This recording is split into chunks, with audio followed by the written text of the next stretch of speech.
आज हमारे सेकेंड दिन टूर्स टूरे आज के हमारे गंतव्य हलो लाभा और ऋषभ अनेकटाई उঁচুতে যেতে হবে আজকে লাভা আর ঋষভ অনেক উঁচুতে পাহাড়ের কোলে ছোট ছোট দুটো গ্রাম তো সেই কারণে আমরা খুব তাড়াতাড়ি প্রায় 8:30টার মধ্যে সবাই রেডি হয়ে লাগেজপত্র নিয়ে ব্রেকফাস্ট করে বেরিয়ে যাওয়ার প্ল্যান ছিল। আমাদের প্রত্যেকেরই রাতে ঘুম খুবই ভালো হয়েছে, খুবই সুন্দর ঘুমিয়েছি কারণ সবাই টায়ার্ড ছিলাম। এই যে আমরা ব্রেকফাস্ট করছি, তো ব্রেকফাস্ট করার পর আমি যেহেতু ফুল রেডি ছিলাম তো সেই কারণে এই গাছবাড়িতেই একটা ওয়াচ টাওয়ার ছিল যেখান থেকে নাকি সবাই হরিণ ময়ূর এই সমস্ত দেখতে পেয়েছে। তো আমি তো সবার শেষে গেছি, আমার কিছু ভাগ্যে জোটেনি, কিন্তু যাই হোক সবাই যখন রেডি হচ্ছিল তখন আমি নিজের মতো একা খানিকক্ষণ টাইম স্পেন্ড করলাম ওয়াচ টাওয়ারে, দিয়ে তারপরে সেখান থেকে বেরিয়ে আমরা রওনা দিলাম লাভার উদ্দেশ্যে। আমাদের বেরোতে অবশ্যই একটু দেরি হয়ে গিয়েছিল, তো সেই কারণে আমাদের গরুবাথানে একটা চেল ভিউ পয়েন্টে যাওয়ার কথা ছিল, তো সেটা আমাদের এটা ক্যান্সেল করতে হয়েছিল, কিছু করার ছিল না।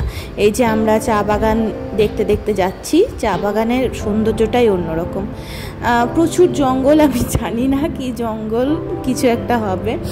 তো ওই যে পাহাড় দেখা যাচ্ছে, পাহাড়ের ওপরে যে মেঘ জমে আছে সেটাও কিন্তু খুব ভালোভাবেই বোঝা যাচ্ছে।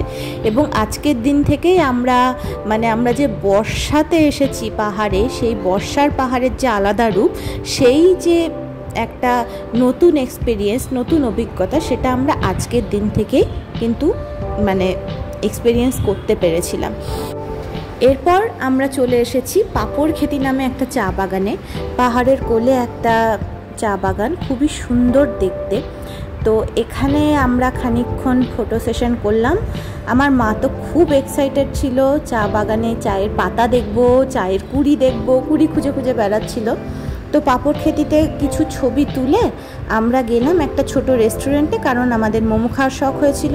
তো এত সুন্দর একটা ভিউ রেস্টুরেন্টে, এই ভিউ দেখতে দেখতে আমরা যা মোমো খেয়েছি না, সেই মোমোর স্বাদ আমি সত্যি কথা বলছি জন্মান্তরেও ভুলবো না। এর আগেও আমি বহু জায়গায় গিয়েছি, বহু জায়গায় পাহাড়ের মোমো খেয়েছি, কিন্তু এটার স্বাদ পুরো অন্য রকম ছিল, পুরো মনে রাখার মতো। যদিও মোমোটা খাওয়ার পর গরমে আমার জিভটা এমন পুড়ে গিয়েছিল যে এরপরে 3 দিন আমি খাবারে কোনো স্বাদই পাইনি, তবুও এই মোমো ভোলার নয়। তো মোমো খেয়ে খুব আনন্দ পেয়ে আমরা আবার চললাম লাভার উদ্দেশ্যে। এই যে আমরা পাহাড়ে উঠে পড়েছি, পাহাড়ের ঘোরানো রাস্তা, কি বলে এটাকে, যাই হোক, সেই রাস্তায় আস্তে আস্তে উঠে চলেছি আমরা। গাছপালার আকার আকৃতি সব আস্তে আস্তে যেন বদলে যাচ্ছে। তো এই যে পুরো ঝাপসা হয়ে আছে না, এটা অ্যাকচুয়ালি কিন্তু বর্ষার মেঘ। এখান থেকেই কিন্তু আমরা পাহাড়ের আসল বর্ষার রূপটা দেখতে শুরু করেছিলাম। এই যে আস্তে আস্তে ওক, পাইন, এই সমস্ত গাছ আমরা দেখতে পাচ্ছি, এখনো পর্যন্ত পুরোপুরি নেই কিন্তু বোঝা যাচ্ছে। এবং আস্তে আস্তে আমাদের শীতও করতে শুরু করেছিল। লাভা অনেকটাই উঁচুতে, প্রায় 7000 ফুটের ওপরে উচ্চতা লাভাতে। তো আমাদের মধ্যে বেশিরভাগ জন কিন্তু শীতের পোশাক আনেনি, আমি আর মা একটা করে চাদর নিয়ে গিয়েছিলাম। তো এই যে আমরা লাভাতে যাচ্ছি আস্তে আস্তে, লাভাতে বেশিক্ষণ দাঁড়াতে পারিনি, শুধুমাত্র লাভা মোনাস্ট্রিটাই আমাদের দেখা হয়েছিল এবং সেখান থেকেই আমাদের বৃষ্টি শুরু হয়েছিল। এই যে লাভা মোনাস্ট্রি, অনেকটা রাস্তা উঠতে হয়েছিল, পাহাড়ে ওঠা তো খুব একটা সোজা ব্যাপার নয়, এবং আমার মায়ের একটু শরীর খারাপ করে ওপরে উঠতে গেলে। তো সবাই চলে গিয়েছিল, কিন্তু আমি আর আমার মা একটু আস্তে আস্তে যাচ্ছিলাম, ছবি তুলতে তুলতে, ভিডিও করতে করতে, মজা করতে করতে যাচ্ছিলাম ছাতা মাথায়।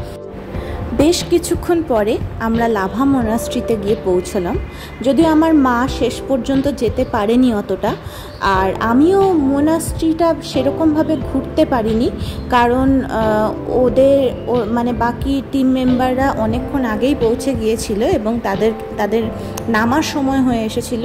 তো সেই কারণে কিছুটা গেলাম, গিয়ে ছবি টবি তুলে, মেঘের কোলে একটা ছোট্ট মোনাস্ট্রি, কি সুন্দর দেখতে সত্যি। যাই হোক, ছবি তুলে একটুখানি স্লো মোশন করে, আমার মা করে দিয়েছে এটা, আমরা আবার চলে এলাম। এই যে বৃষ্টি শুরু হয়েছে, মহান বৃষ্টি। এই বৃষ্টি সেই দিন থেকে টানা আমরা পেয়েছি যতদিন ছিলাম। তারপরে তো এই যে লাভা থেকে যে ঋষভের রাস্তাটা যতটাই খারাপ, চারপাশটা ততটাই সুন্দর, পুরো হারিয়ে যাওয়ার মতো রাস্তা এখানে।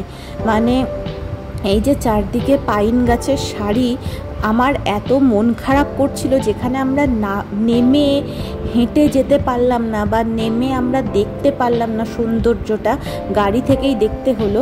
সেই কারণে প্রচণ্ড মন খারাপ করছিল আমার, কিন্তু কিছু করার ছিল না, আমাদের অনেকটাই লেট হয়ে গিয়েছিল এবং সবার খিদেও পেয়ে গিয়েছিল, প্রায় 4-5 ঘন্টার জার্নি ছিল।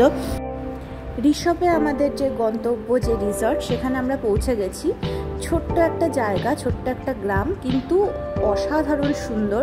এবং রিসর্টটা পুরোপুরি আমাদের যেখানে আমরা ছিলাম পুরোপুরি কাঠের, মানে মেঝে থেকে দেওয়াল থেকে সমস্তটা কাঠের তৈরি ছিল। এবং এখানে খাওয়া দাওয়াও মানে সেরা ছিল আর কি, খুব সুন্দর খাবার দাবার ছিল।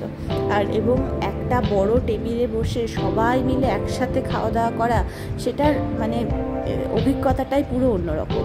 তো যাই হোক, এখানে আমরা খেয়ে দিয়ে রেস্ট দিয়ে তারপরে বিকেলবেলা একটুখানি হেঁটে ঘোরার জন্য রেডি হলাম। যদিও বৃষ্টি পড়ছিল, তাই আমি আমার নতুন কেনা রেনকোট পরে নিয়েছি, আমার মাও রেনকোট পরে নিয়েছে। যদিও রেনকোট পরে কোনো আলটিমেটলি লাভ হয়নি, কারণ যেহেতু পুরোটাই পাহাড়ি রাস্তা, চড়াই উতরাই রাস্তা, সেই কারণে আমরা বেশি দূর হেঁটে যেতে পারিনি। আমার মা তো একদমই পারেনি এবং তাড়াতাড়ি ফিরে গেছিলো হোটেলে। এবং আমি কিছুটা গিয়েছিলাম আমার বাপির সাথে, কিন্তু এখানে এই যে এই দুই পাগল, কি আর বলবো এদেরকে, যাই হোক, এরা না থাকলে আর মজা কী করে হবে।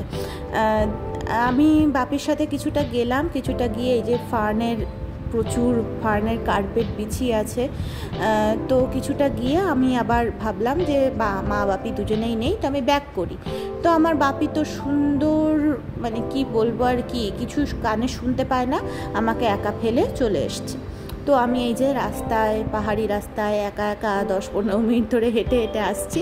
তো এই এক্সপিরিয়েন্সের পরে আমার জীবনের একটা অন্যতম মনে রাখার মতো ঘটনা ঘটেছিল। তো সেই জিনিসটা আমি কালকের ভিডিওতে বলবো। আপাতত এইটুকুই, টাটা।